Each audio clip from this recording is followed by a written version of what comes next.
Alright. Good morning, or whatever it is, wherever you are. Get back to here, get that off. Off. There you go. Alright, so I need more practice, and one of the things I want to focus on is, just in addition to more practice, is I always forget to deal with voice and body. I'm not going to have time to do much of that. That's the kind of things I normally get to if I've got a week for practice as opposed to a day. But I want to take a pass through. I want to look where my major opportunities for voice and body language are, and then get at least one run in. Not doing great on time, and it's like today is the day where I would normally, well, I guess I could skip today and do exercise tomorrow.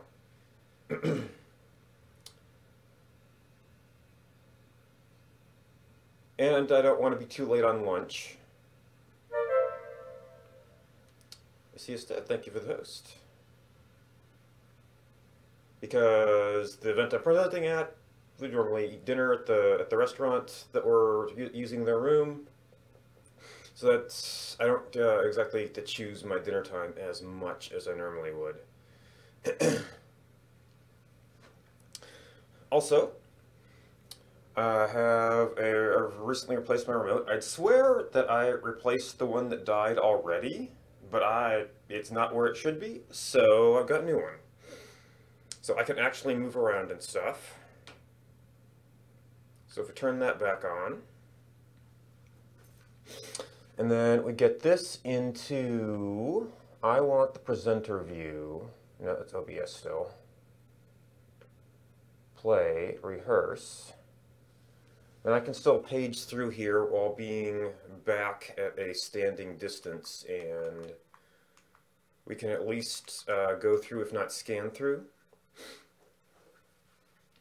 So the first step is just to look through, and normally this is the kind of stuff I would figure out during the rehearsals. I'd be thinking about opportunities for this, but I have not really had a good chance to do this in a mobile environment.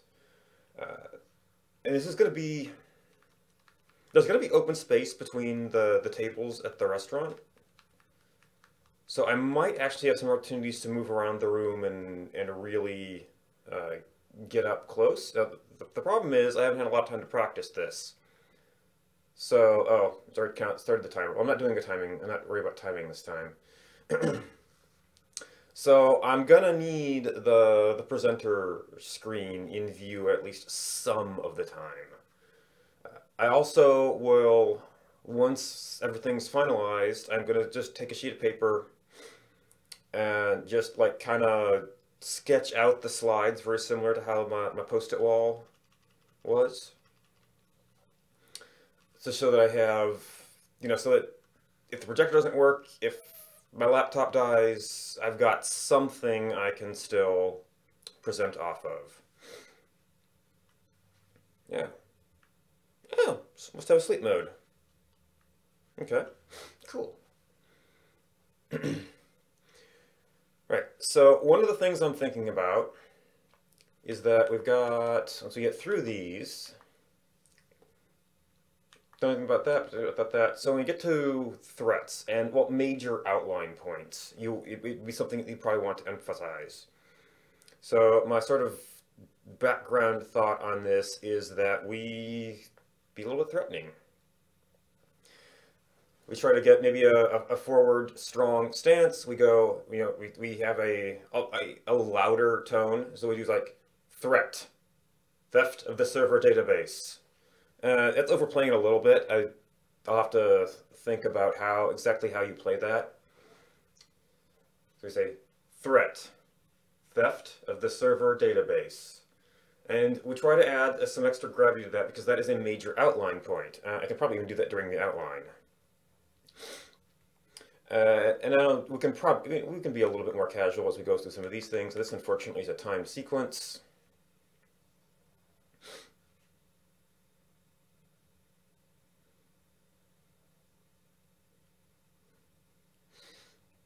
Can probably play up some of the humor moments a little bit. This is, it ended up using my normal stuff because it had an image. I'm not really sure how to play up solutions.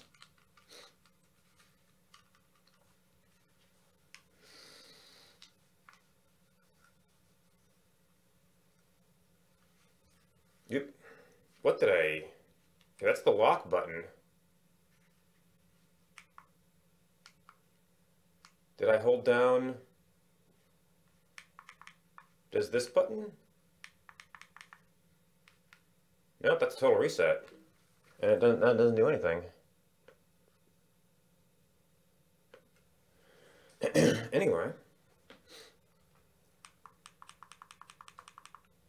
Yeah, I got that transition.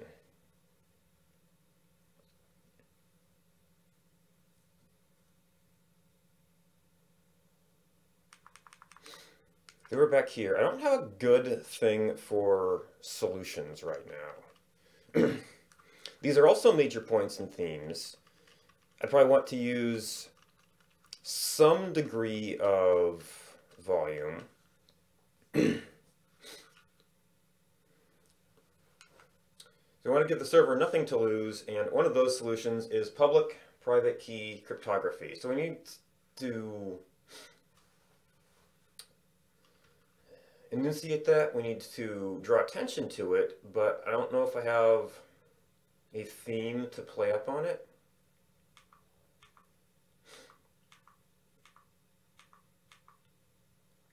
So I can point at that. We've got threat.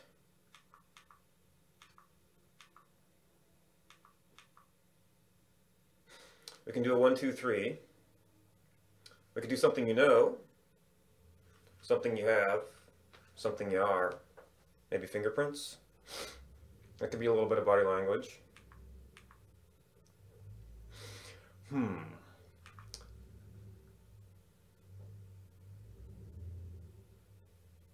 don't think, I don't even have like sunglasses or a shady hat or anything I could use as a prop for that. So I'm not really sure how to say. I mean, I guess you could do something like a shaded eye. Not so much.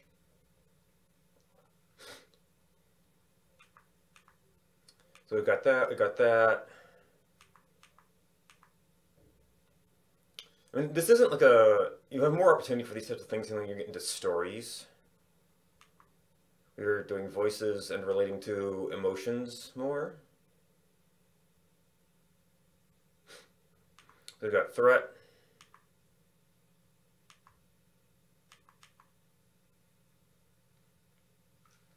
We can talk about some sort of leveling or positioning. We can talk about higher and lower levels.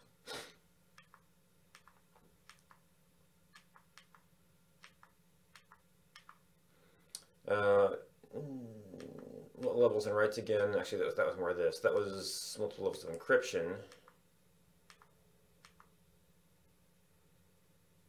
I could try to set up previous and next in that little bit. Let's review. All right, so the other thing is room positioning.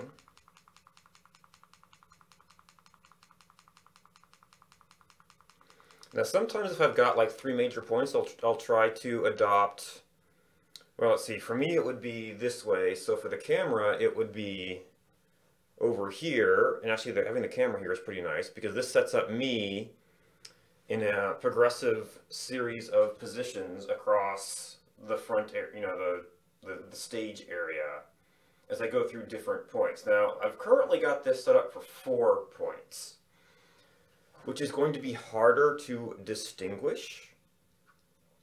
Now, I will have some degree of movement around the room. I could say do 4 corners.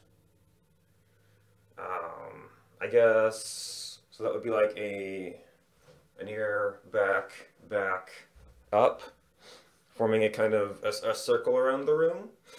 Mm. Now, I'm not going to be returning to these themes, except for the review, very much. So that's not going to be a super strong element. So for instance, in a more storytelling type environment, someone might use a particular area of the stage to refer to a location in the story or a situation. And then as they refer to that situation or return to that location, they can use that area of the stage. I don't really have... I guess I have some recurring themes.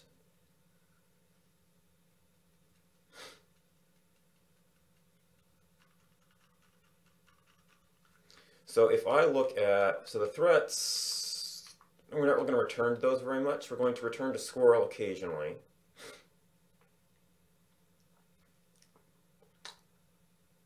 I'm not sure I have any good positioning for that. It's great when you're doing linear and not so great when you're scanning through. But this allows me to use the remote so I don't have to be standing there.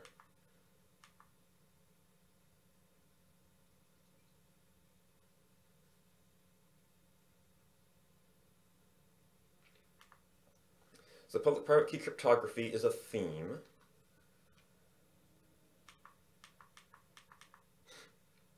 Secondarily elliptic curves.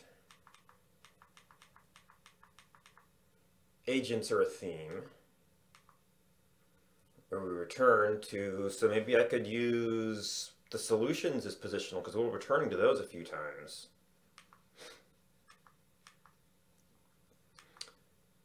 And SQRL. And levels. So we've got cryptography, agents, levels. I mean, offline storage is levels again, kind of.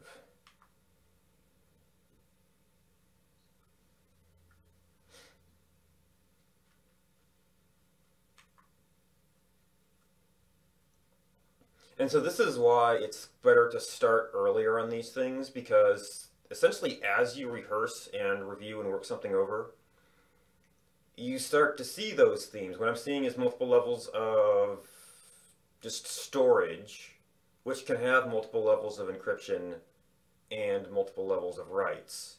So that starts to become a single unifying theme over all that section.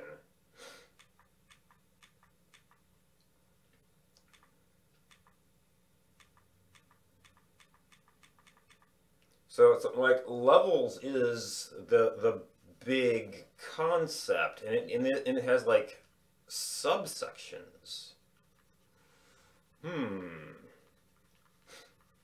So it's not that. So offline storage is one of the themes I'm seeing, but that's a form of level of just another level of storage, of backup, of encryption. So I may have to do a little bit of work here.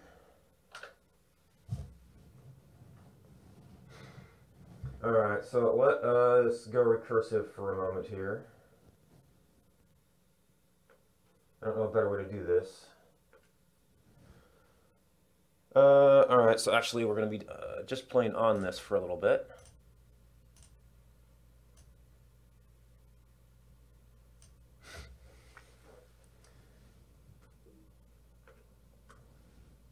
So what we want, so we've got multi-level keys, we have levels and writes. Unfortunately, I'm out of squirrel pictures, and I don't know that I want...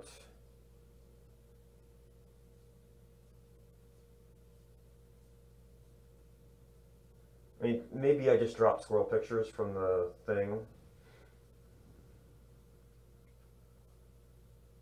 Because... and go to more of this style.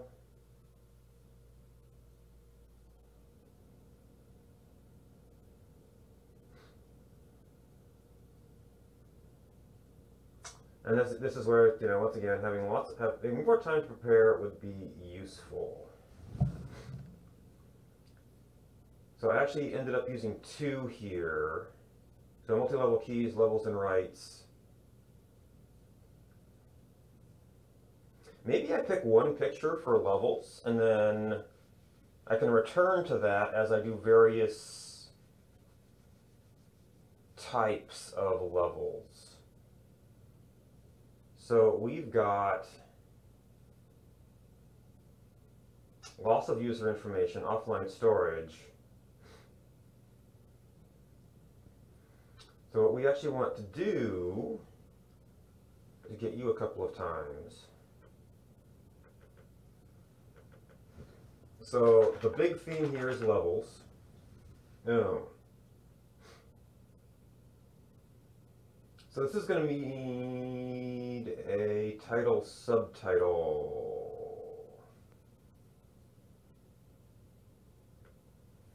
What does the master for this look like? Oh wow, it's based on this. Title body. So for a title subtitle scenario, that's considered the body. Okay, so I think I was using that as photo credit in some of those other ones. So I don't have a good master for this one. Exit master slides.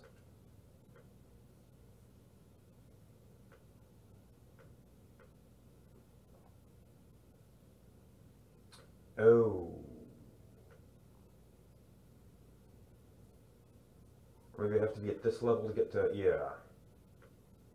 Yes, this was set up as a... So what I might have to do with this one is do something like that, do there, and convert this into a subtitle. So I got this set up as a room mic. It's going to be wandering around a lot. So I don't want it too close right now.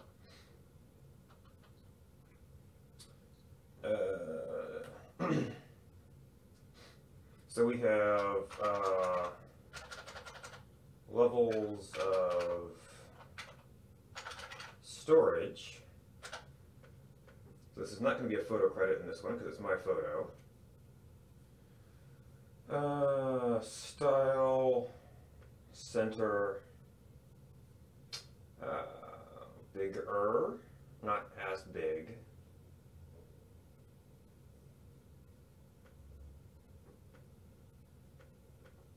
Come on.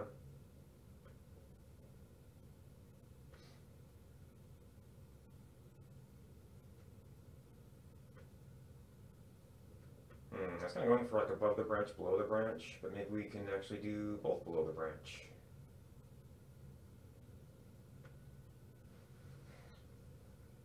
That follows the picture, but it's a little disconcerting to have the word order like that.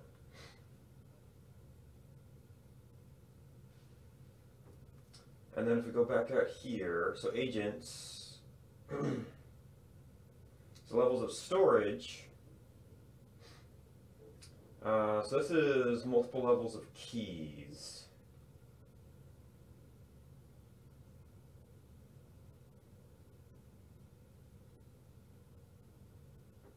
Well, that's kind of levels of storage as well. Or we introduce this as offline storage. And then we take that as levels of keys.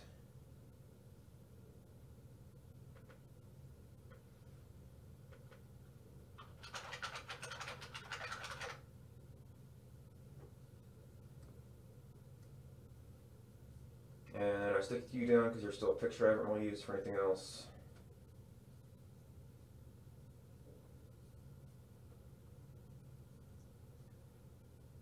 And then we're ready to go looking for additional pictures.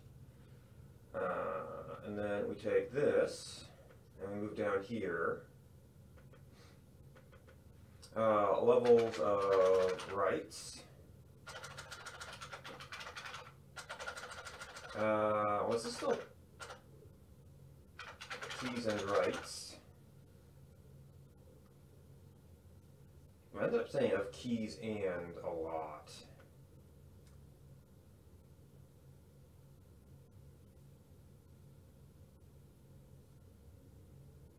Well, loss, we're talking against, it's kind of storage in that context.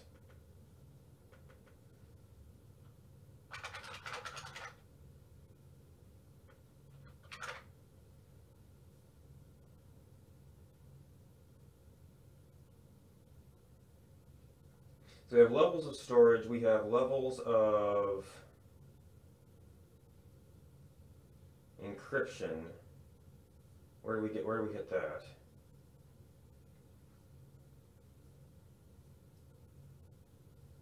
Encryption. Oh, so we're actually getting levels sooner here.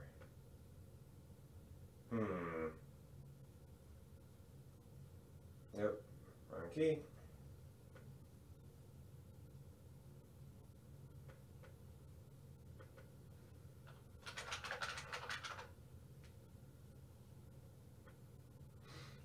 It's encryption and re-authentication.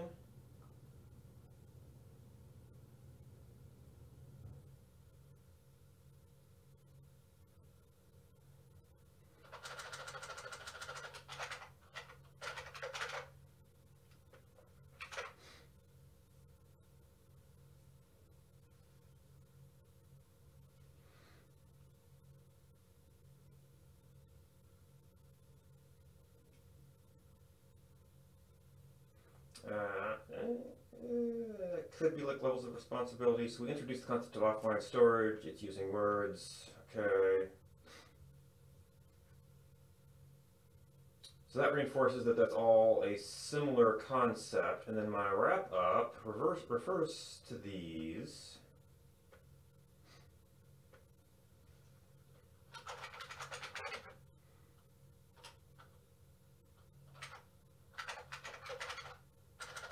Levels of storage. Now that kind of leaves us without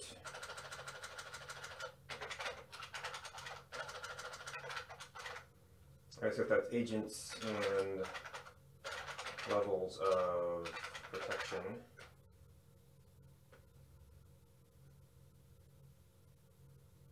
Well, that's not the answer to, well, it kind of is, because you do the re-upping. We introduced it under that concept. Where the agent is requiring different levels of reinforcement.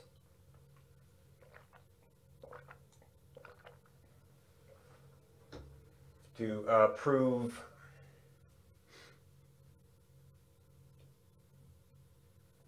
and I can't think of the right word. It's like reassurance, I guess.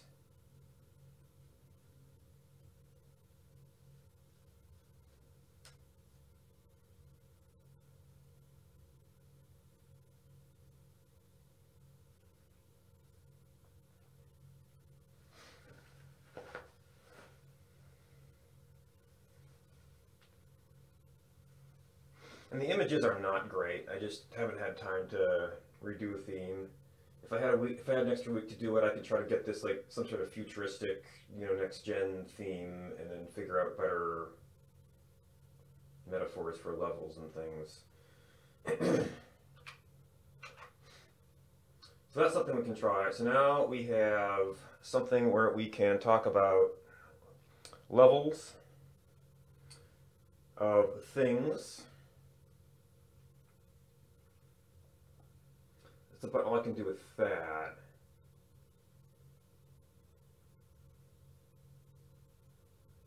Nothing I can really differentiate them with.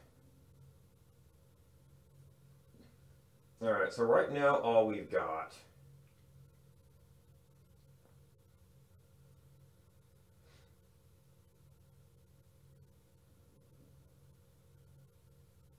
is mostly threat. We've got Oh, we can use public-private key crypto. I guess I could do that on top of a SQRL. It's just the thematic thing.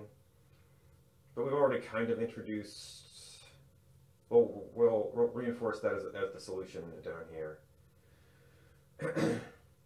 We've got agents and we've got sort of, client level or client side levels of keys, of storage, of rights. And that we can perhaps use as positional queues because those themes are going to recur a little bit.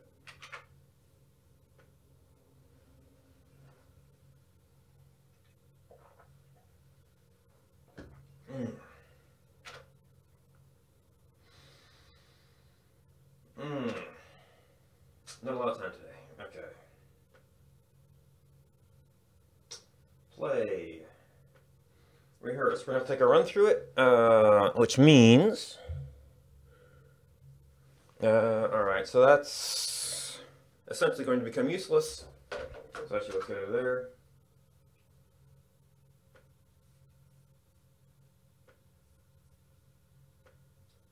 Turn that off. Get back to you, to you, to you.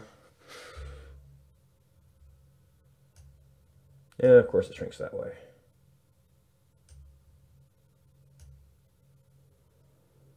I mean, well, what am I going to be? Yeah, I can still cut off my head. So that will be fine-ish. Ish.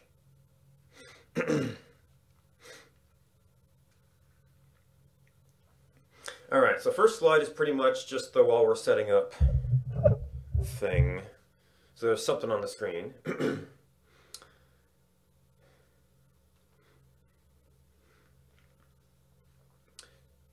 So greetings. Excellent start.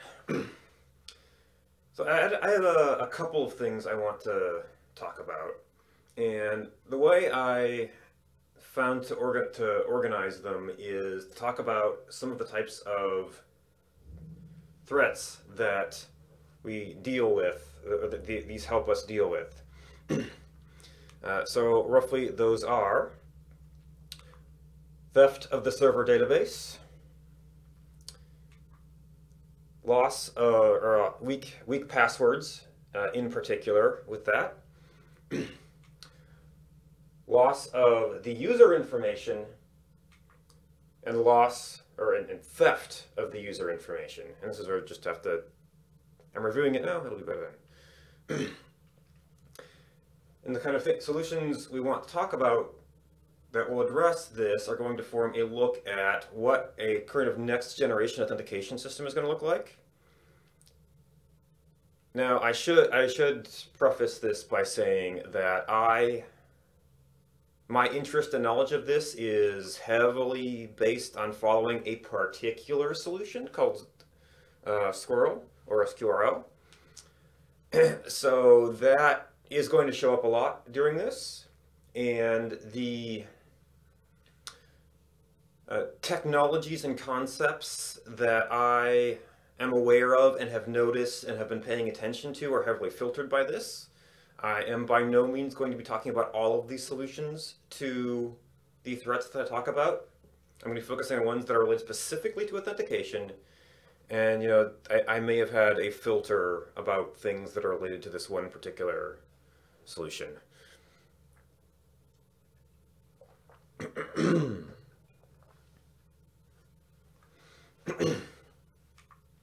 So I'm Wendable, if you don't know. I've done everything from microcontrollers to web databases. I like to solve problems and make people's lives easier using whatever tools happen to seem best for that at the moment. You can find me here, and I have a set of links for you at the end that will point to any resources that I reference here, which don't turn out to be a huge number, but they'll also have pointers to the SQRL stuff.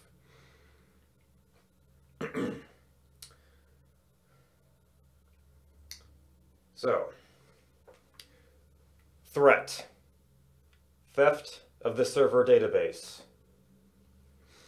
I don't need to tell you about this. You see the stories just about every day. This is actually a selection from a few years ago when I talked about this earlier. There will be plenty more examples now. You probably know several yourself. And one of the problems that we have with losing these server databases, like I said, I'm not talking about everything. You may want to encrypt information, for instance, because authentication information is only a tiny piece of what can be stolen in a database. We are particularly interested in the secrets related to authentication. And you know what they say about secrets. 3 may keep a secret if 2 of them are dead. Actually, that's a good point for voice. 3 may keep a secret if 2 of them are dead. So authentication are secrets we do not want to share. Some secrets should not be shared. We do not want to give our servers secrets to share and maybe secrets to lose. We want to give our servers nothing to lose. And the way we do this, well, one of the ways we can do this is by using public and private key cryptography. This is not necessarily the newest technology, but I think that using it more pervasively for authentication is something whose time has come. The key idea here is that a user, someone authenticating, has and keeps a private key private and does not share it, but can use that to make statements, what we call signatures of some challenge, which you can give them the signature and the public key, which, as the name implies, can be public, it can be shared, it doesn't matter if it gets out. And someone can look at those 2 things and say, well, this signature matches this public key. So we have a very, very high degree of confidence that only the holder of the private key could have made that signature. Under the hood, this works by way of something called of one-way functions. So you have something that is that is relatively easy to compute in one direction. And the mathematicians and cryptographers reassure us that insofar as they know, to the best of humankind's ability, it is computationally impractical,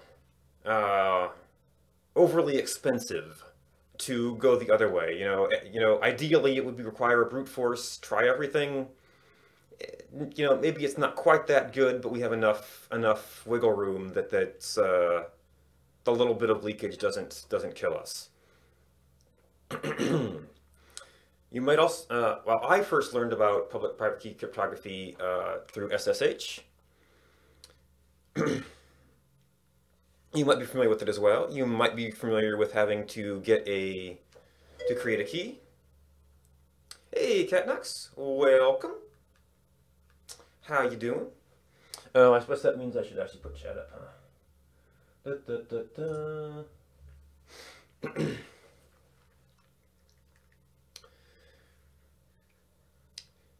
Familiar with creating a key for yourself and seeing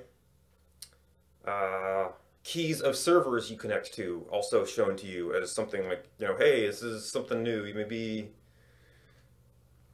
which is at a different level. Well, I like blue in general. It's kind of a coincidence that I'm wearing a blue sweater against the blue background while I'm standing up. I noticed that I was like, wow, if I actually had some sort of blue screen set up, that could get really trippy. But yeah, it's just kind of one of my favorite colors.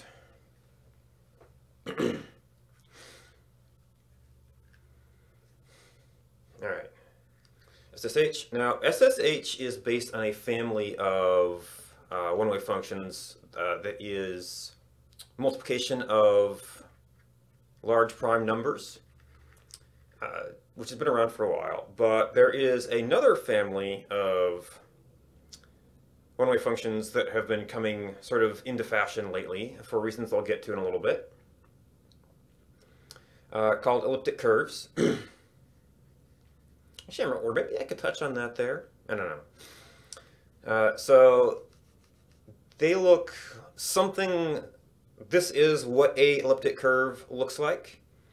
Now, it's, I only have a very broad understanding of this, and I'll try to communicate a little bit of that understanding to you. But for instance, I believe, if I'm reading things correctly, the particular elliptic curve used by SQRL is that one there. And as I understand it, the idea here is that a key in a elliptic curve system is a point on this curve. So you can then do an operation, I believe it's a tangent, on that. And that will send you off in a direction where you will eventually intersect another point of the curve.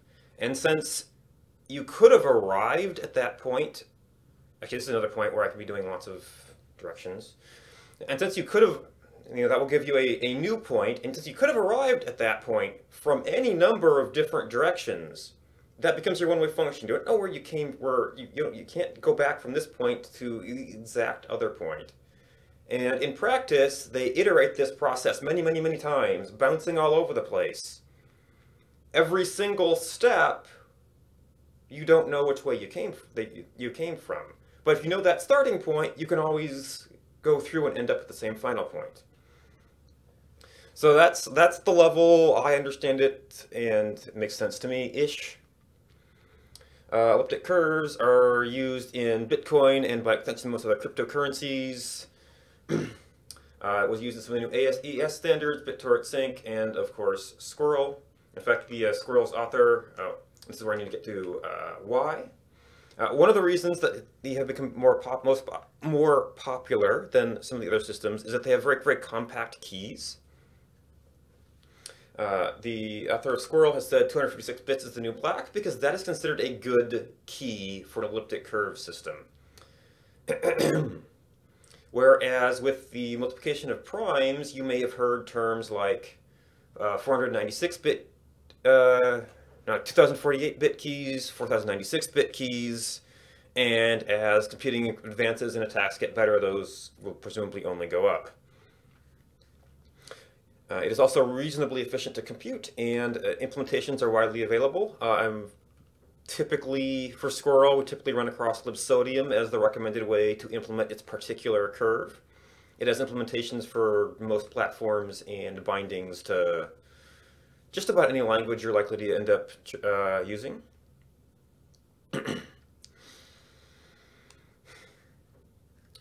Alright, so that is one of the ways we can address theft of the server database. We use public-private key cryptography, so the databases have no authentication information that an attacker could really use to further compromise our accounts.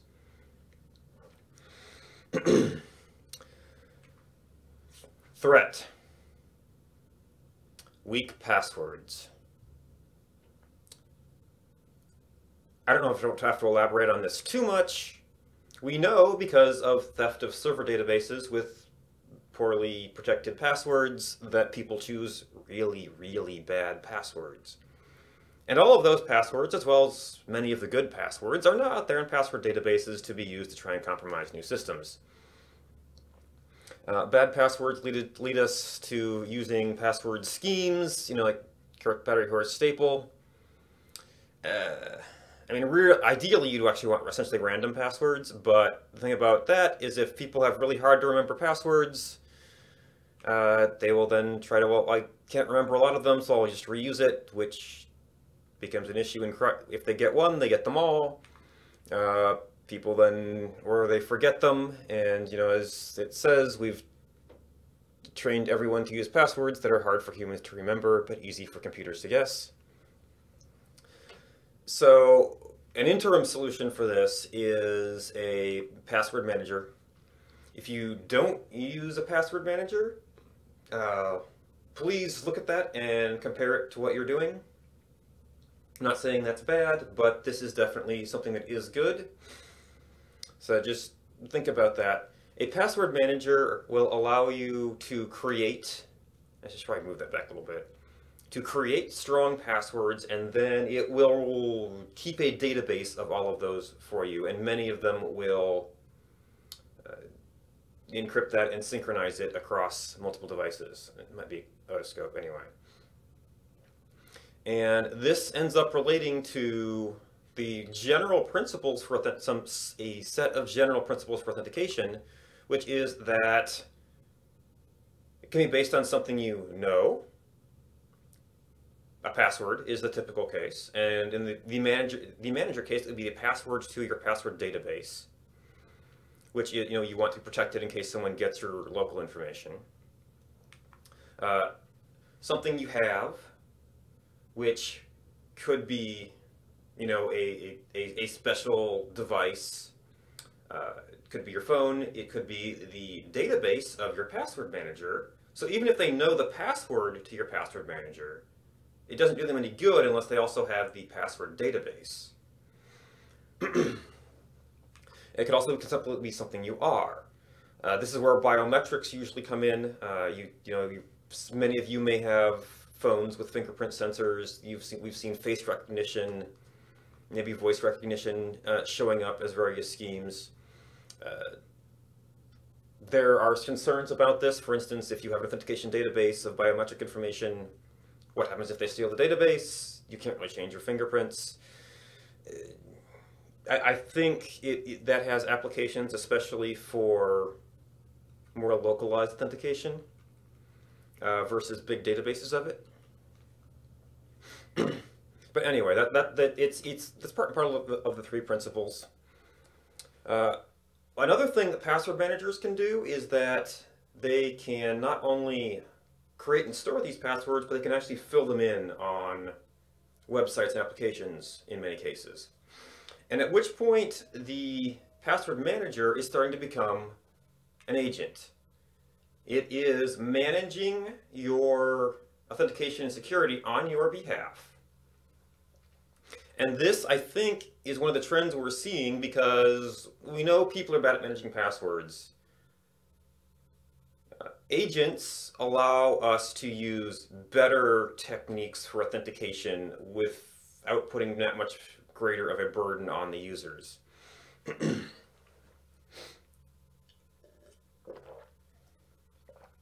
I probably do need to put drink reminders in here.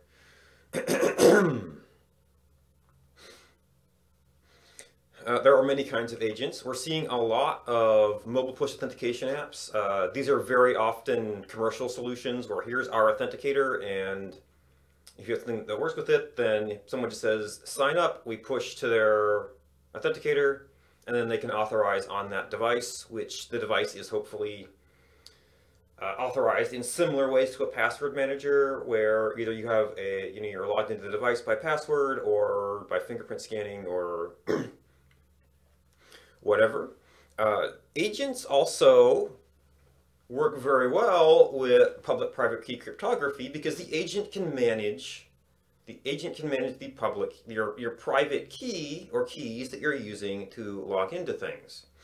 I first encountered this kind of agent with SSH. I was looking at PuTTY, and one of the things you can do, which includes SSH client, one of the things you can do with SSH keys is you can encrypt the key.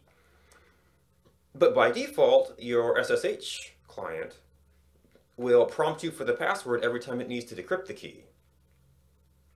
Whereas the agent would load the key up, prompt you once, decrypt it, and then keep it around for, the session essentially, and be able to reprovide that key or make the signatures with it on demand. Another type of agent that we talked about last month was a cryptocurrency wallet, such as MetaMask.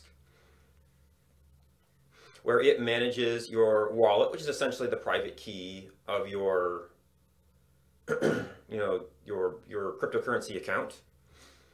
And of course, SQRL client also acts as an agent, keeping your private SQRL keys responding to protocol authentication requests and making the signatures on your behalf. Now, one of the things that's really important for these agents, in which we are putting all of our trust, is that they take great care to secure the private keys, or password databases, or whatever that they are protecting. We expect that they will be using some form of encryption, usually, to store that information. It could also be, in some cases, a hardware device, which counts on relative inaccessibility of the hardware to protect that, but oftentimes that will mean encrypting stuff internally as well. And one of the things that, one of the trends that we're actually going to see kind of repeating through the rest of this is the idea of levels. And it's going to show up a couple of times.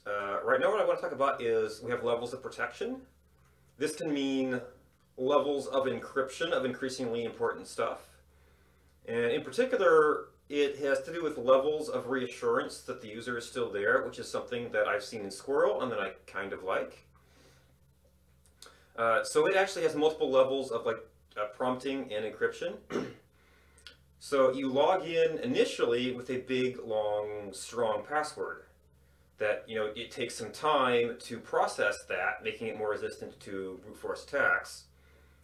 But that's a pain to put in every time you want to sign into a site.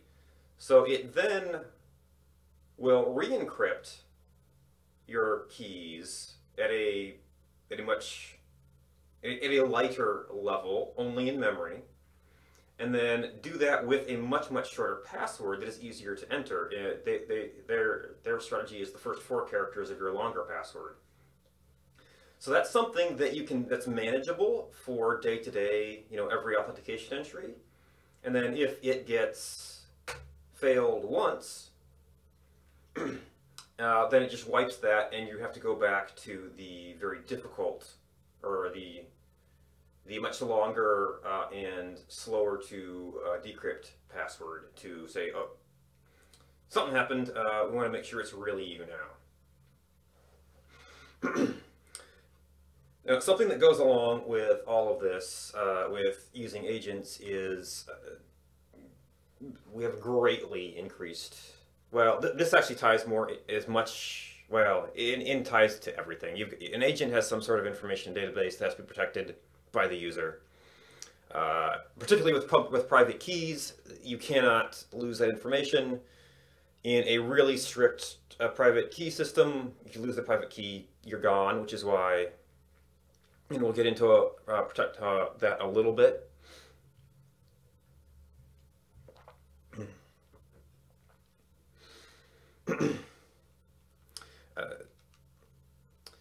Out-of-band methods are always available.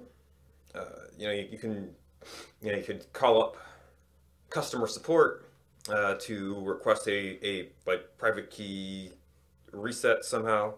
Of course, that becomes a vector for social engineering attacks, so you have to weigh all of that stuff. All right. Chat seems to be dead again. And the water is also dead. I will be back in a moment. Actually, let me do that.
Come on, you can do it. It's just a click.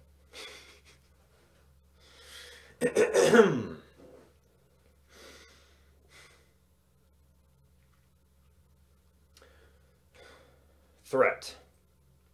Loss of the user information. So, you know what? I was thinking I needed to move that out of band stuff.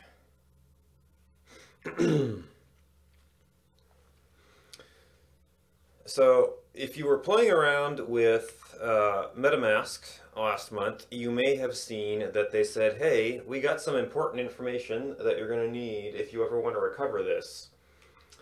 Maybe you want to write it down somewhere. For MetaMask, this took the form of a series of words that would be the key to its vault, which is actually sort of similar to a password manager, which is a key manager. And this gave you a, if your file was lost, you had a way to get that back. So this is another thing where we have levels of storage, where we have offline, and you could even start to consider like some of the intermediate levels, like you have in memory and you have at rest on storage. As different levels of protection and care. Maybe you stick your offline one in a safe deposit box, and you want to really encrypt the one that's on the disk, and maybe a little bit less encrypt the one that's in in memory, but you still want to have concern if somebody tried to attach the processor or read the memory or something. I think I may have lost a theme here. Anyway, let's see. But also, I think some of it was originally like levels of keys. I need to update this. So I went looking for other examples of where this shows up, and one of them is SpiderArc Semaphore, which is an encrypted messaging system. And they also give you a recovery key, much like the MetaMask does, which is also a series of words. But this is actually not the storage per se. It is actually representing a direct relationship to your identity on the service. And that information is put away offline somewhere safe, and then you have a different set of information that you use on a daily basis, which they call a key ring, that stores your encryption key, your signing key, and all of the other things that you would use in the regular order of operation in the application. But if that is lost, you can always go back to your recovery key and get things going again. SQRL has a similar system. They have their root identity is the basic important identity is the identity unlock key. When you created a new identity, they request you to save the encrypted identity, which can be represented as a QR code, as one form of putting it back in, and also a set of 24 digits. That is the rescue code, which is the decryption key. So you might want to maybe keep those a little bit separate. And then the identity unlock key derives the identity master key, which is what you are using for day-to-day authentication and what is sort of in memory and being handled, and therefore being put at a little bit more risk.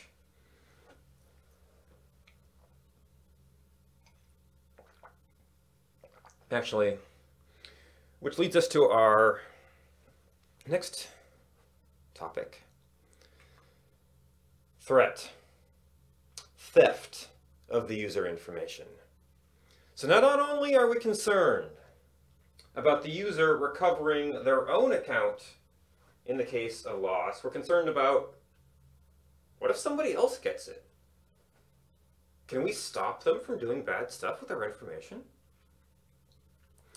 We saw a form of this with cold wallets last month.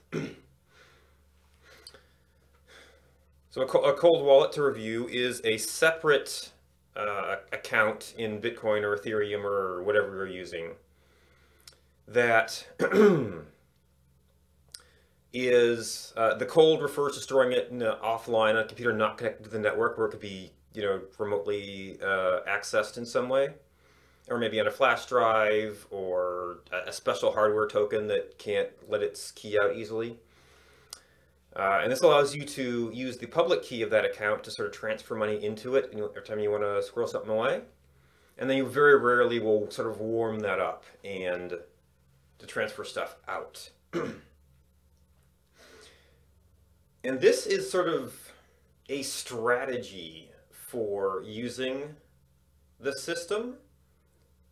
It's not built in, but it's a way people have figured out how to use it. And this forms another, but it gives us the idea of another kind of level of keys or identities or accounts, and using them in different ways and giving them different rights. And some of these authentication systems do make this an explicit part of the protocol. They identify different levels of accounts, where one level has the ability to manage the lower level accounts, which are the ones that are at greater risk of being compromised. This, okay, that's my point. I should have moved on. It allows them to, I should actually have that say rights to rotate other keys, something to that effect. What we see this in SpiderOak Semaphore in that well, in case of compromise, they maintain account identity. All of the stuff you actually use for encryption and signing and everything else is in the key ring, and your recovery code gives you the rights to rotate the key ring and replace it with a new one, at which point you will start doing everything with the new key ring and the attacker will be cut out of the loop.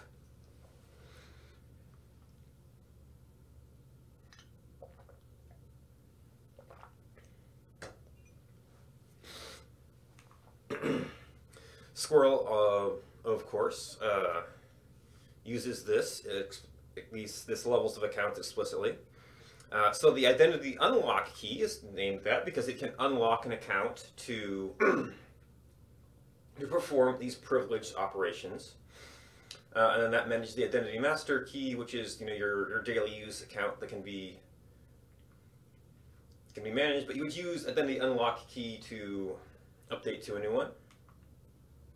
So there is an explicit part of this protocol which allows you to provide additional lock information, which, to oversimplify a little bit, is like a public key for the identity unlock key, the one that you rarely ever use. And then every time you connect to a SQRL site, you can supply both a current identity and a previous identity. So that allows you to still connect to sites while you're switching over. And with the addition of the additional privilege provided by using the identity unlock key to provide a signature, you can actually say, okay, and I want to replace my account on this site with the I want to replace my previous identity with my current identity.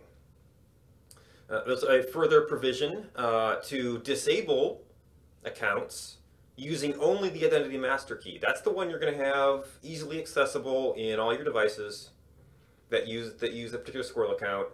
So you can go hit up the really important account, say disable it, I don't want anybody getting in there.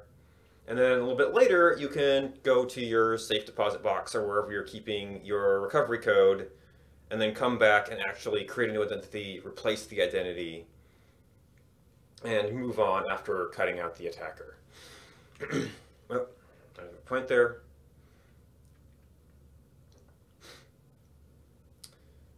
So in review, and this went way longer, but that was doing lots of tangents. So the threats that I've considered, in part, are theft of the server database, which we answer by using public and private key cryptography. We have bad passwords, which we start to answer with agents, and especially agents in combination with managing private keys. We have loss of user information, where we have levels of storage, and perhaps also, well, that's primarily levels of storage. Levels of storage including offline and backups. And theft of user information is further answered by taking that all the way to having separate accounts with different levels of permission, so that that offline information gives you the rights to manage the stuff that is at more risk.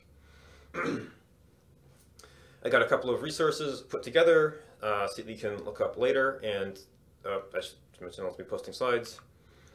So I've got two lists. One is specifically the stuff that's kind of relevant to this. It's like, what is the elliptic curve, and a couple places it's used. And then I just went ahead and reused my old SQRL list if you're more interested in that stuff. A couple of those resources are a little bit out of date now, but it's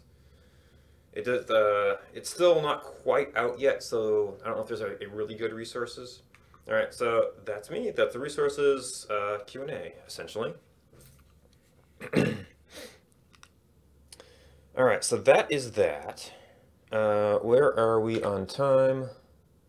And yeah, I can get in one more.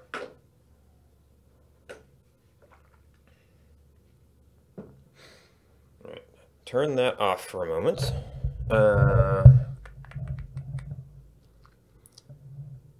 So where were the couple of things that I wanted to edit?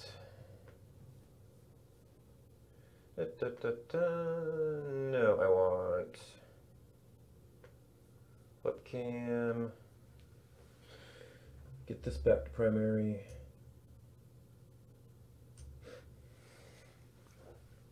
All right, I wanted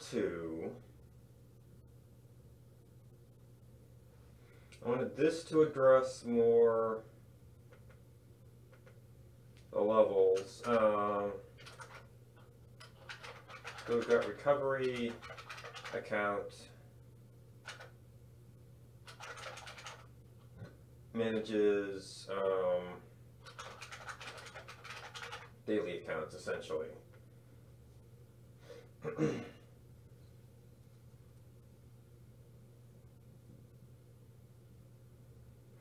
Where else did I want to move stuff around? I kind of wanted to move, it's kind of getting into recovery.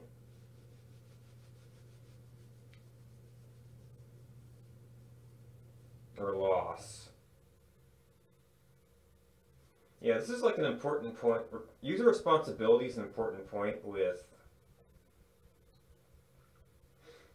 maybe that actually belongs in, it's leading into loss is the issue, even though it's kind of a public key thing.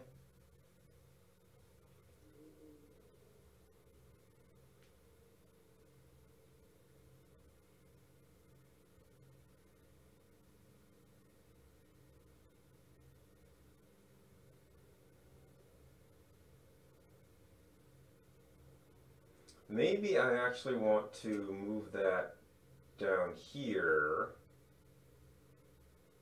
so we start talking about cryptocurrency and the private keys, and then how they used offline storage to address that. Because that leads us better into the sort of levels of storage and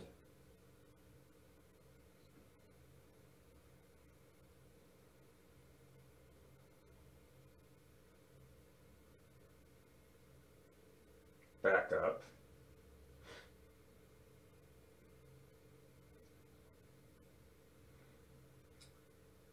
Cryptocurrency will get us back to the topic of private keys and the importance of protecting those. So we'll talk about user responsibility out of band recovery, and then address the sort of ways we can not have to use out of band recovery.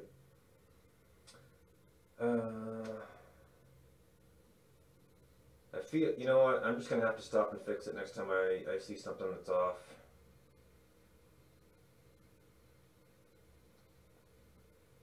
And you know what, I was looking at it, and we'll go ahead and make brief, well, I did not look at U2F, but I know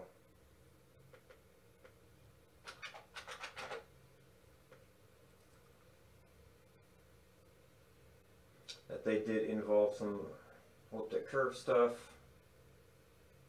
Alright, I guess I'm just going to have to stop and fix things, and that time's going to be a little bit off. Is it getting water and stuff anyway?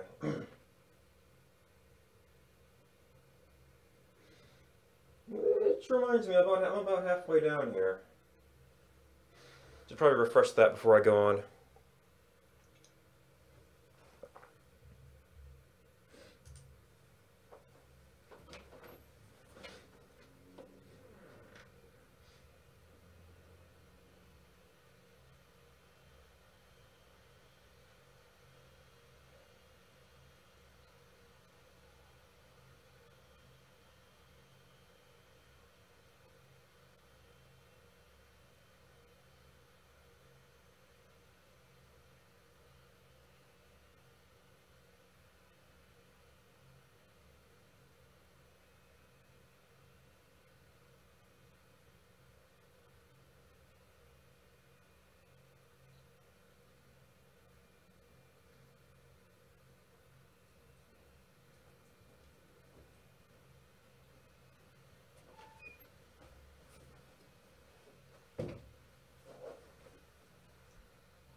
Alright,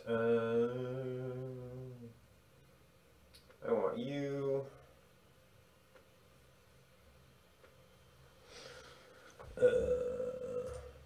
That. Oh, and you need to be in rehearse mode. Back at the beginning. A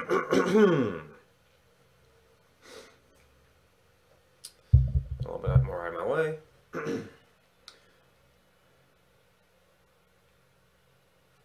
Turn the remote back on.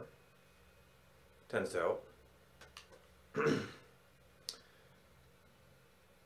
Greetings.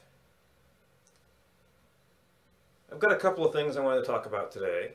And the way I ended up organizing them is a series of threats that we might want to address. The way I organized it, right?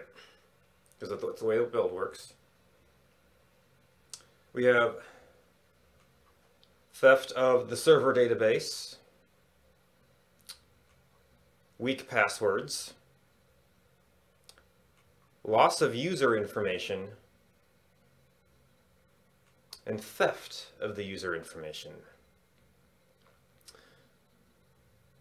Answering these threats is going to, are things we'd want to see in next generation authentication.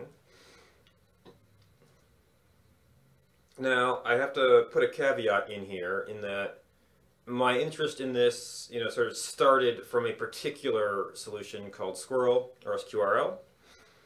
So it's going to show up through most of this, and the concepts and themes and ideas that I've been paying attention to and I'm aware of to even go searching for are heavily filtered by the concepts that SQRL uses. Oh, and even more so, this presentation is only focusing on authentication.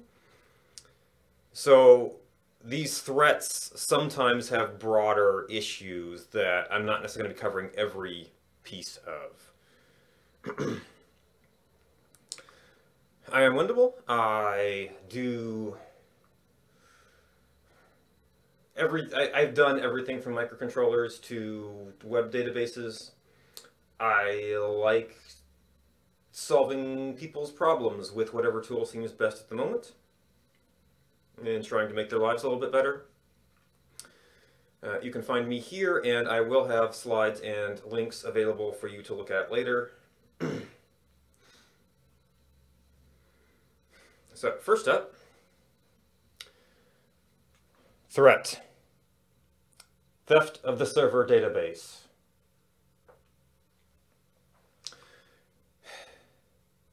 You've seen the news stories.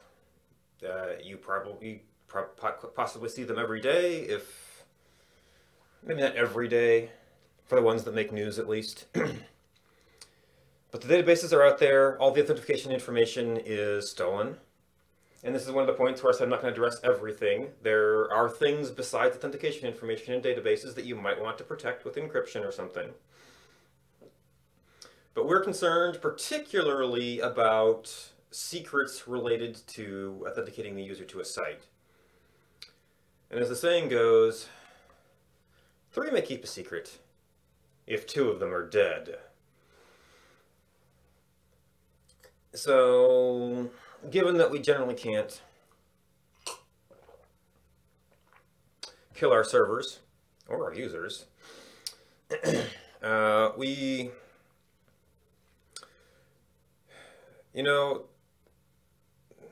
that's just a bad situation. Some secrets should not be shared.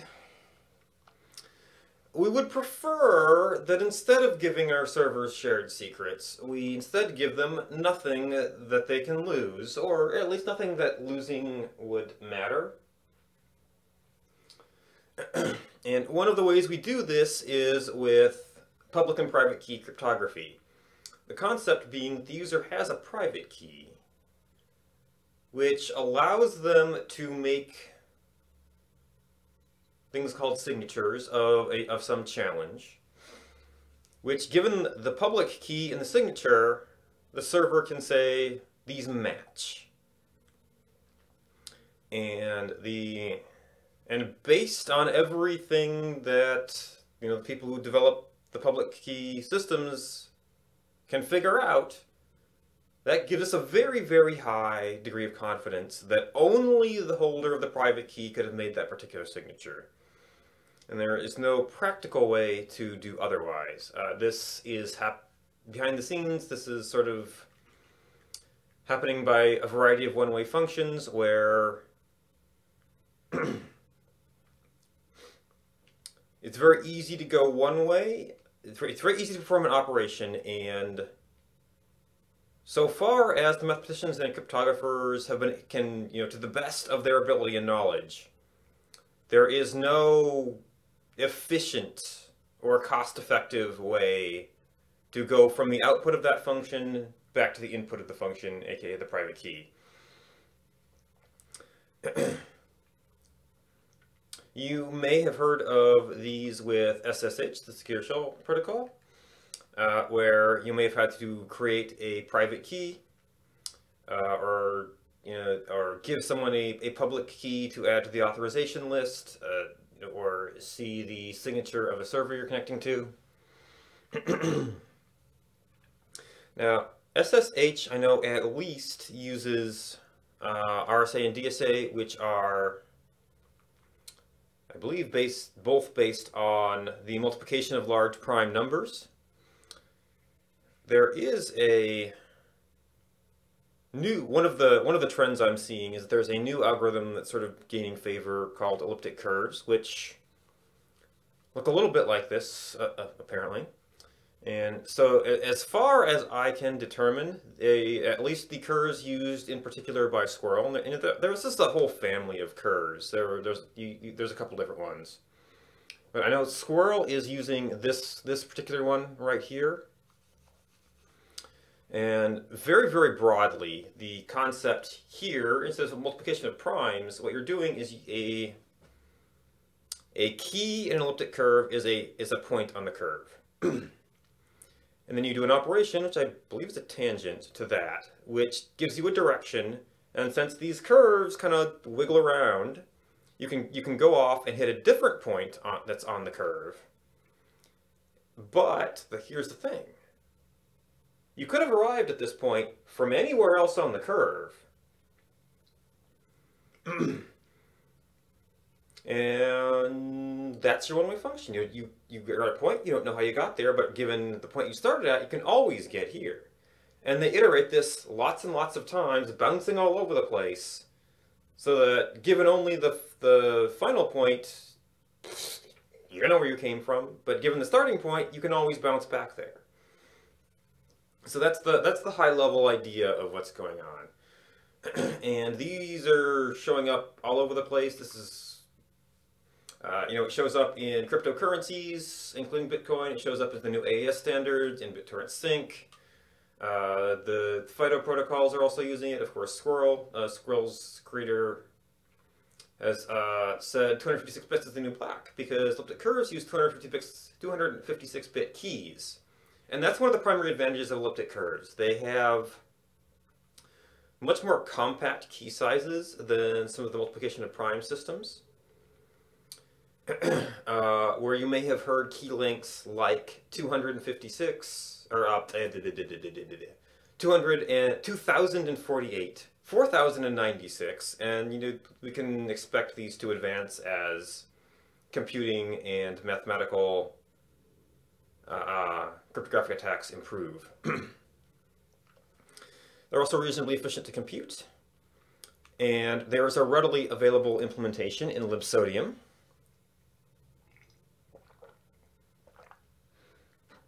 Which is what we've primarily been using for Squirrel. It's widely available on many platforms, and your favorite language probably has bindings to it already.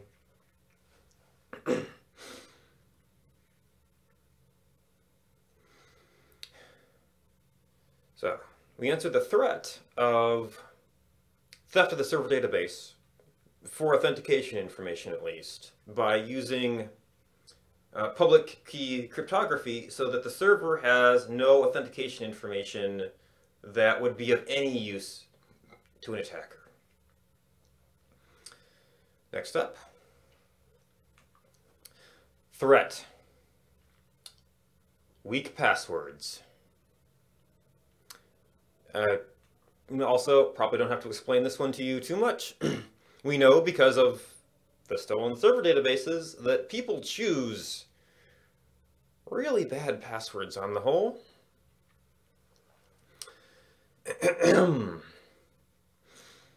Which makes their accounts very easy to attack. Trying to explain differently leads to password schemes. You may have heard battery horse staple. And ideally, we would just want essentially random noise, but who can remember that? Actually, this is the point where, heck with time, I need to reverse these.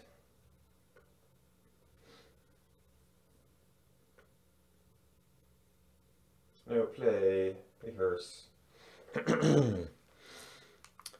Which, great, but leads them to being forgotten. And if there's any flaw in the scheme, then they can be easily guessed. If people do manage to create a strong password, then they can't remember a lot of them, so they reuse them. So once the password database gets stolen, it gets into all of their other accounts. A good interim solution for this right now is to use a password manager. A password manager will allow you to generate strong passwords and then keep track of all of them. And if you're not using a password manager, please compare it to what you are doing. There are certainly other ways to do it, but this is one good one. Now, one of the things that password managers address is that they start to get at some of the basic concepts of authentication, which is that it can be based on something you know, passwords being the classical example, and you will usually have a password to your password manager, so that you get back to having only one password, but that's decrypting your password database that has all of the stuff that is unique per site. I need to work out how I present that. You have the password to your password database, which becomes something you have, which, in the case of password manager, it's password database. It could also be some sort of hardware token, or there are other variations thereof. It could be your phone. In some cases, they do SMS, which has issues with someone hijacking your SMS account, but getting out of scope. And also conceivably something you are, which starts getting into biometrics. So your phone might have a fingerprint scanner, or like some of them will try to do facial recognition.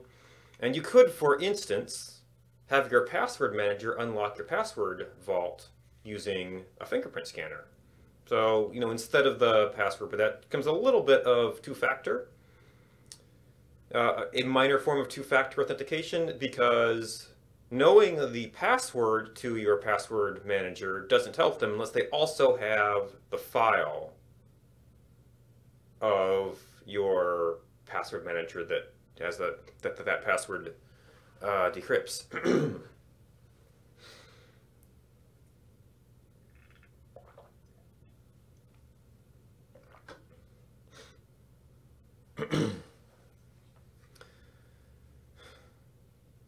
Now, another thing that password managers can do for us is that not only can they keep this stuff, allowing us to copy paste it, which you still have to do in some cases, but very often we can have them actually filling in this information into websites and such.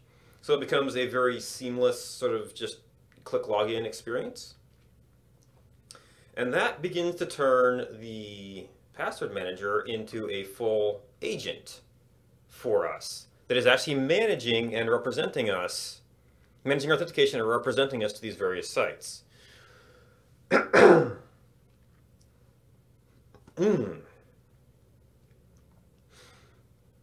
So there are many kinds of agents beyond just password managers. There can be various forms of apps, which we frequently see as sort of mobile push authentication, where you say, I want to log into this site with some sort of, given some sort of identifier, and then it will then pop up on your phone, where you can say, yep, that was me, or no, oh no, what's going on? Don't allow that random connection. So there are lots of these. I think most of that form is commercial solutions, at least from the ones I've noticed.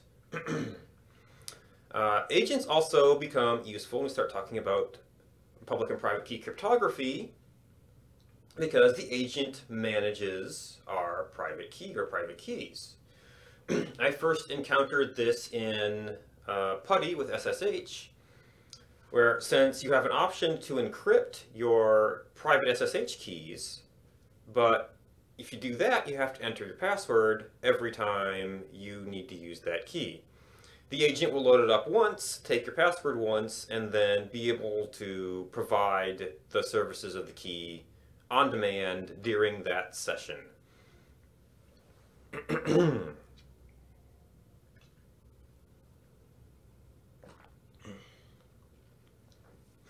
Another form of agent is your cryptocurrency wallet. It's managing the private keys of your accounts for you and keeping and protecting those, performing signatures and transactions on your behalf. The Squirrel client is also a form of agent. It interacts with the Squirrel protocol. It manages manages the life cycle of your keys. Performs signatures on your behalf. All in all, an agent. Now, one of the important things about agents is that they secure the private keys. This is a very, very important feature. So I think I've sort of implied this with password managers. We want them to be doing encryption, and that's why you have a password to your password manager, so that you have something to decrypt the database with. So there could be various forms of keys, but managing encryption is one of the important things that they do. And one of the things I'm seeing with Squirrel, and in some cases other things, is that you actually have levels of encryption and levels of protection. So one of the things that Squirrel does that's interesting is it has encryption at rest, which is very, very strong, and they recommend using a very strong password. And then they have a lighter, like, session level, where you can provide a shorter password to, do a much faster decryption. in memory, not at rest. But if there's any error in that, because it would be more vulnerable to brute force attack, then it wipes that, and you're back to recording your much stronger password, which is much more resistant to brute force attack. So I think that's a pretty good compromise, and I think this is something I hope we see more of. We are already seeing forms of it. For instance, I know iPhones will require a Apple password on startup and like every couple of days, and you can just use the fingerprint scanner. For day-to-day, I'm still here. LastPass on my Android can also use the fingerprint scanner to quickly re-authenticate to a session. So this sort of multi-level encryption, multi-level assertion is, and I wish I had a better word for this. Multi-level local authentication. Anyway, that's pretty cool. So that is, we address bad passwords using agents, possibly in combination with private keys, although even just a password manager is a step forward. But if we have agent or not, users managing private keys, it now becomes even more important than it was to answer the threat, loss of user information. So if you played around with MetaMask and Ethereum wallets, they may have tried to impress upon you the fact that these are your private keys to your crypto accounts. If you lose them, they're gone. If they're stolen, they're gone. There is a great degree of user responsibility in these systems. If you're using a private key for authentication, you lose the key, you can no longer authenticate. In some cases, you can appeal to out-of-band means, call up customer support and say, I need to reset my account. There could be automated ways to do that, but customer support is subject to social engineering attacks. Automated systems are subject to automated attacks. So there is risk to doing that, and depending on the security level of your system, you have to balance that ease of use versus the hard security that you want. One way to improve the case of loss of user information is that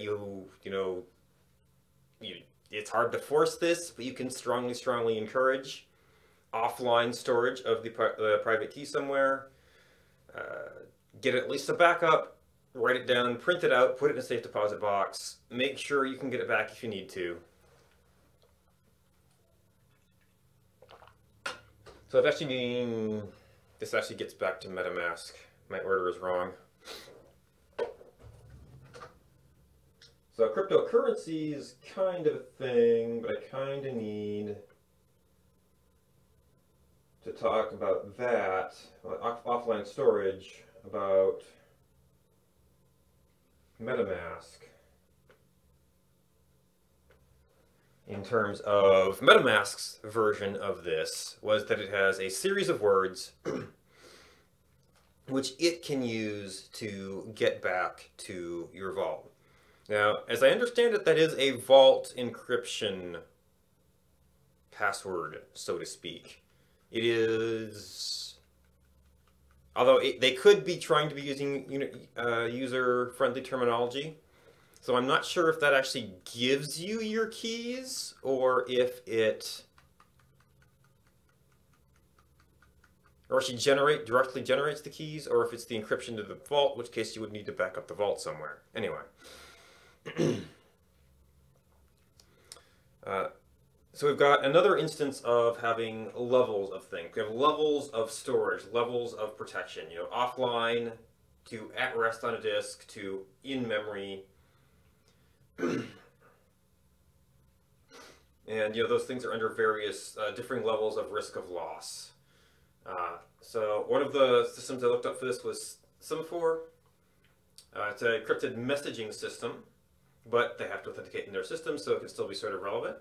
They also have a concept of a recovery key, which is also words, but in this case it is directly generating or being used to generate the account.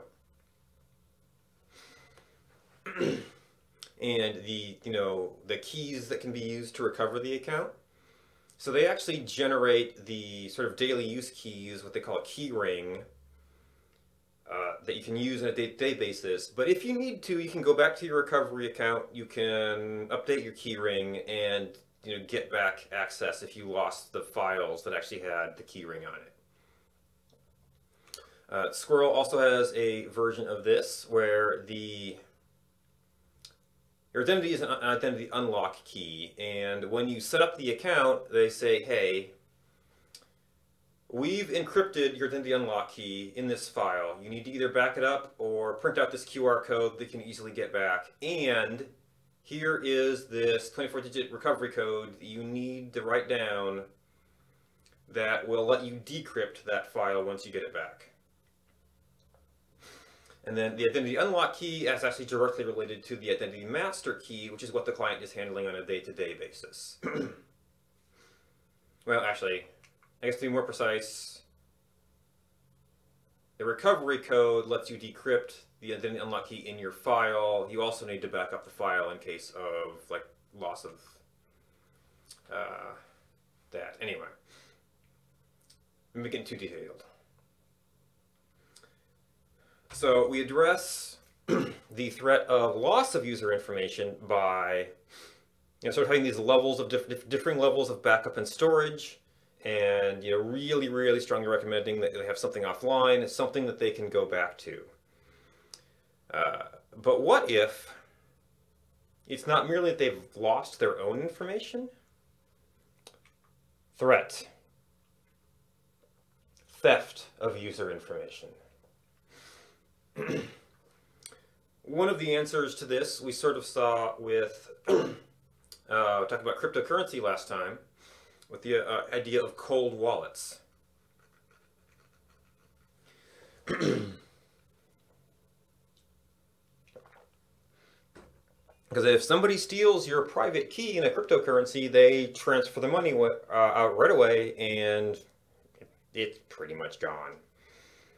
I think in the cases of some large-scale breaches that maybe the miners have agreed to roll back those transactions, or mark them unspendable, or in extreme cases there's out-of-band means there, but generally it's gone.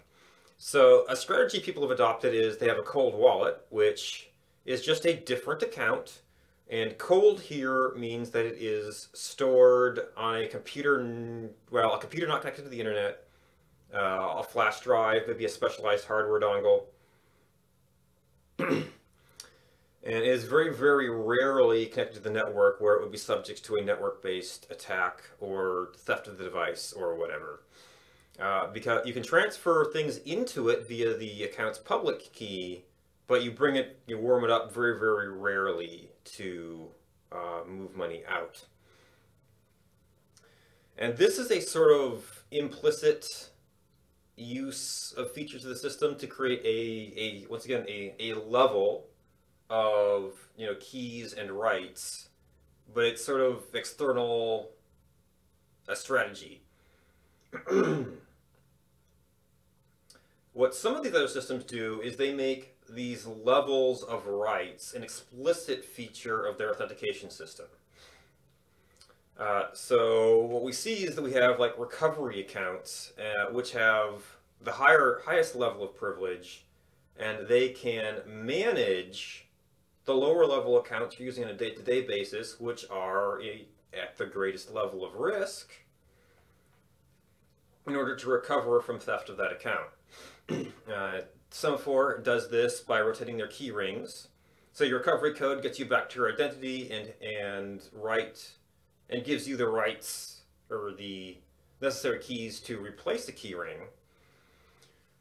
So an attacker might have gotten a previous key ring, which has your signing and encryption keys, but once you rotate the key ring, then that cuts them out of all future transactions. And maybe there are steps to in the encryption protocol to actually deal with some of the loss of the encryption keys and such, but I didn't look that deeply into it.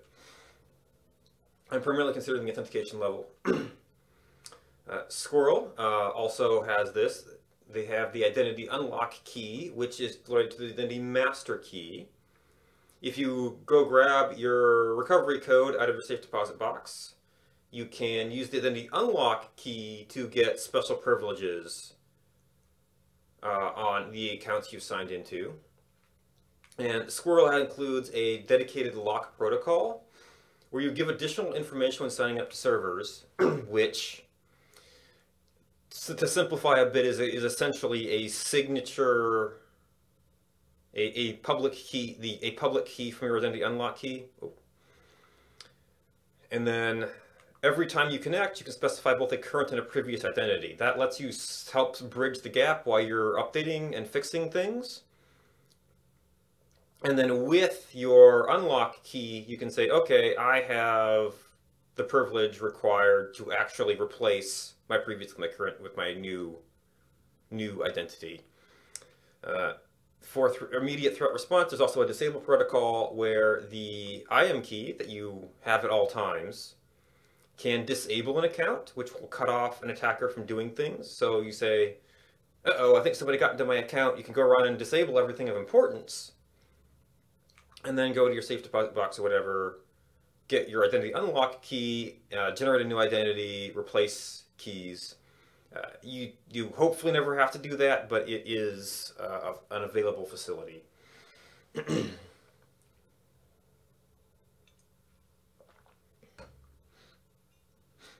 So in review, we answer the threat of loss of the server database by using public key cryptography so that servers have no shared secrets that they can lose and cause any real harm. We answer use of bad passwords both by public key cryptography and by using agents which can manage more signatures and more involved authentication means than simply the passwords, which are sort of user manageable, but as we've seen, not well user manageable. We then manage the loss of user information from the public keys or the agent databases by having different levels of storage. Recommending offline storage, we encrypting things at rest, and then being able to use things in memory. So much water, I guess. And we try to address the theft of user information by actually having these different levels of storage, oftentimes actually representing different levels of accounts, where that offline recovery accounts have the rights to recover us from a theft situation, to replace identities, to rotate keys, cut out attackers, and regain access to our accounts. I didn't have a lot of really good references to point out here. I do have links to some of the things I was looking at for this presentation in particular, and I've separated out the SQRL specific stuff if you're interested in that. A few of the references are a little bit out of date since it's kind of still an evolving thing, but you can certainly poke me if you need more information about what's current and what's not. It's all still kind of evolving on the news groups right now. That's it. Thanks for listening, and do you have any questions? All right, so yeah, it's 10:50. I do need to keep things moving a little bit because I want to actually do some cleanup on this, get it converted to PDF, get it posted before the actual presentation this evening. I should probably keep up with my exercise schedule though, so this will probably be of no interest to people here for security stuff, but I'm going to be doing some Stepmania. I am going to drop the stream because It's a very different thing. I want to have a different VOD on Twitch, and I'm not going to be doing music stuff on YouTube. Because that's very, very scary. So I'm going to drop the stream. I need to rearrange a bunch of my streaming stuff. Then I'll be back up with a starting soon screen, and then a few minutes later I'll be setting up the dance pad and stuff. So that's what's happening for me. It's sort of a BRB, it's sort of a stream over, depending on where you're at, one of the two. I will be back in a little bit to do something very, very different. I'll be doing Step Mania, we'll be dancing, there'll be music. I'm going to still be testing my auto song picker. You're interested in that? Great. If you're not, I can't blame you, because it's very, very different. Anywho, I'm going to watch, actually what I need to do, let's put up both of them for a little bit, and that'll be my key that we're done.